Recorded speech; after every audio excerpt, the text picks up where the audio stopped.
I mean, the plane accidentally coming in 5 minutes late during the heat was good, but it was actually less spectacular than what was happening on the water. We should call the plane off, guys. Oh, Lorenzo going massive with a double kite loop, landing it super clean. We do not want to distract these riders with an airplane. Lorenzo double down loop, landing it super clean. It's Andrea Principe. When I say green light, I need to go. Red light. Green light. What we saw in the final was two completely different riding styles, two completely different approaches to the final. Lorenzo going low and tight, Andrea going high and loose. Big air is a subjective sport, and unfortunately you do have to put numbers against this riding. And whether you like the result or not, this is how the judges came to that.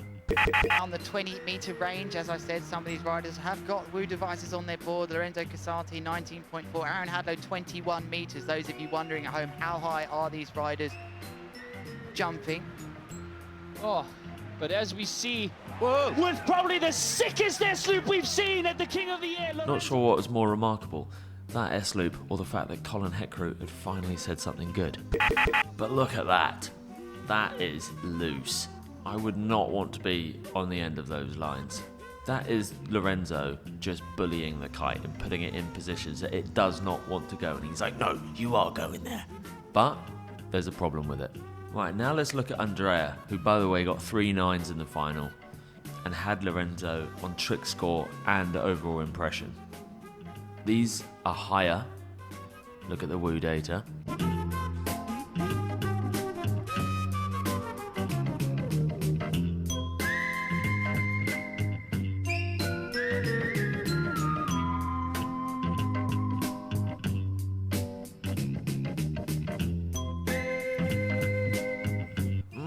But there's no pull in those loops. If you loop it late, it's basically a down loop or a heli loop, Colin. Yeah, except look at the free fall. He's plummeting to his death there. He can do the tight loops. He chooses to do this, keeping it high and loose because it scores well. This is how he won the mega loop. Now, for the full analysis video where we go through every critical moment from the whole of King of the Air Day 1 and 2, go over to Portrait Premium. Oh, I can't even watch. Oh, God. Oh, fuck.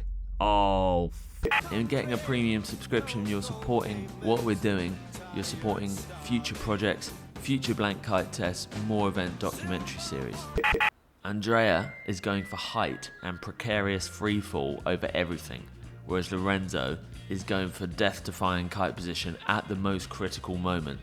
Lorenzo is more hardcore, true kiteboarding that the pros would love.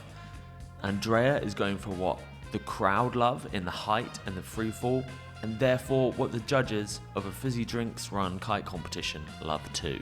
Andrea's riding super smart here. He was the only one doing stuff like this. So how does Andrea achieve it? Well, look at his takeoff here. You can see him bearing off up the kicker. No one else does that. So that gives him a little bit extra speed, but it's also giving him slack. It's also exaggerating that free fall when he is looping.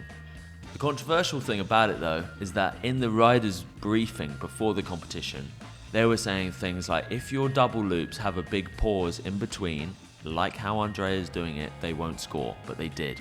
Colin, you mentioned a delayed double there. I personally think the delay on the double will give him less points than if he just whammed it straight round. And this is exactly what they said the year that Mark Jacobs won with the contra loops. They said in the riders' briefing, we're not going to be scoring contra loops. We hate contra loops, they're shit. But he won with it. Andrea, all 3 tricks in the 9s, loads of variation. I think he kind of was untouchable based on how the judges were thinking on that day. Loving height, like they always have done. And maybe it being Lorenzo's second King of the Air, you know, he's not a Kevin Langeray who knows, he's been hammered into him for the past decade, that it's all about height. And Andrea just knew that and rode to the criteria and took it home, completing the most dominant year in big air kiteboarding ever. A historic final nonetheless, the trap at the height of the sport here, and don't get too nostalgic for it because I'm pretty sure we're going to be seeing these 3 in some combination on every podium in 2024. Right, the next bit some of you are just not going to accept, okay? And I think that's more of a reflection on you than a reflection on my analogies and my observations. So here's a couple of very concise, well thought out reasons why Andrea Principi is exactly like Nadal. It's not that. It's not just that. Come on. Right, the next reason why they're basically the same person, but different sports, different nationalities, different names, different eras, different outlooks. But look at this. That's how Nadal prepares for his match, right?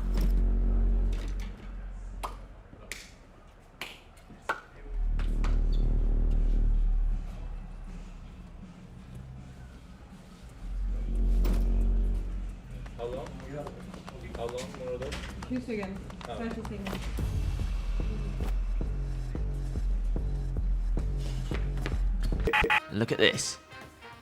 You do the math. You probably can't do the math. They're the same.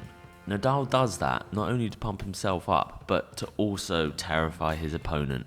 And I don't think that's why Andrea does that, because his opponent, the beach is bigger than a locker room. So it is quite often the opponent can't see. But maybe there's something in it. I don't know.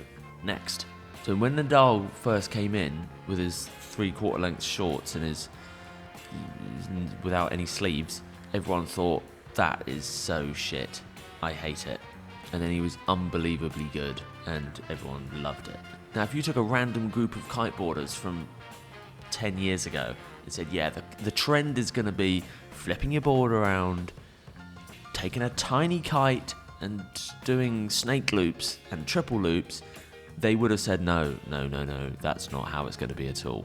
So they both come into the sport with this unorthodox style. And it's not just Nadal's clothing, by the way, like the way he actually hits a forehand, whipping it over his head.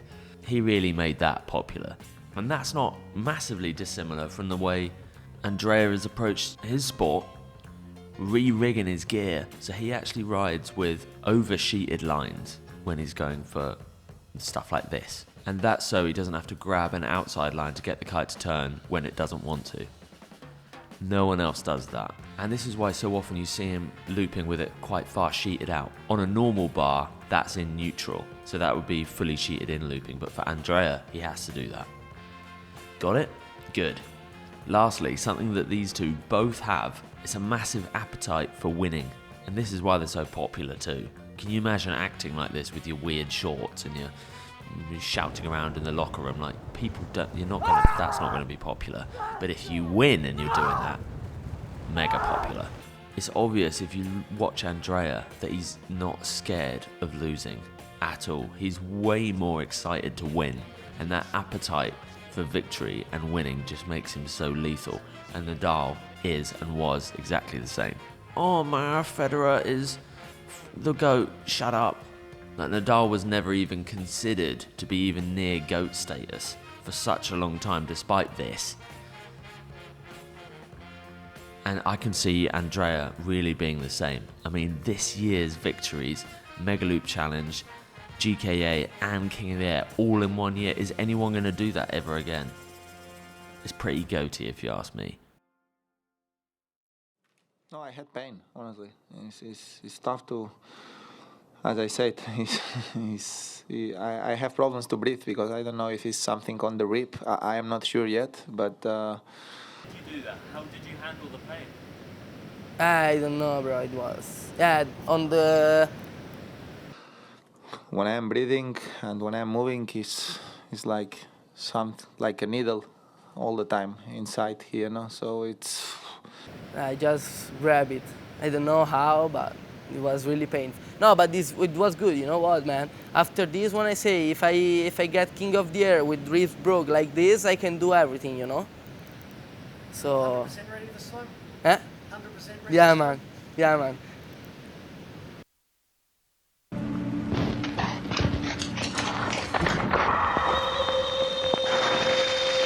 Immense promise in this 17-year-old.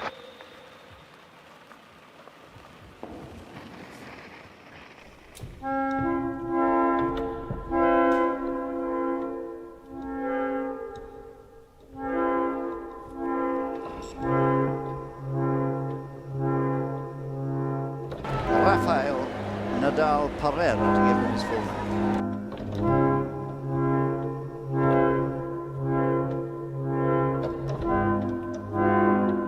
Using every bit of energy he can. Have a look at that. The Matador sees red. I tell you what, if there's one player I don't want to get rattled, I don't want to other grades, but this guy, I would be careful.